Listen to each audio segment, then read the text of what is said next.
గలుగుతున్నామా అంటే పరిస్థితులు మారిపోతున్నాయి. ప్రారంభం ఒక రకంగా ఉంటుంది. తొలి రోజుల్లో దేవుని కొరకు పరుగులు తీసేవారిలాగా ఉంటున్నారు.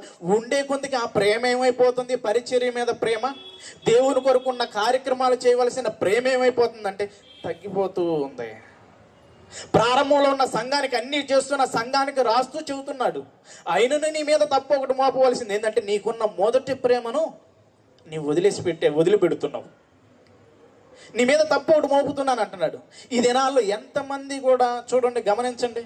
అరే ప్రారంభంలో నువ్వు ఆ విధంగా వచ్చావు కదరా, అందరికన్నా ముందు వచ్చేసావు, అన్నీ సెట్ చేసేసావు, నువ్వు ఇన్ని చేస్తున్నావు, ఇప్పుడేదిరా అది ప్రేమ? ఎవరు అడుగుతున్నారు తెలుసా? బయట వారే అడుగుతున్నారు, సంఘంలో కూడా కాదు. ఆ రోజు అంతకుముందు నువ్వు ఎలాగ వెళ్ళిపోయేవాడు? లెగిసిన కాడి నుంచి ప్రార్థన అని వెళ్ళిపోయేవాడు. ఇప్పుడు ఏమైపోయింది? ప్రార్థన అయిపోయిందా? నీ భక్తి అయిపోయిందా? నీ పరుగు చల్లబడిపోయింది.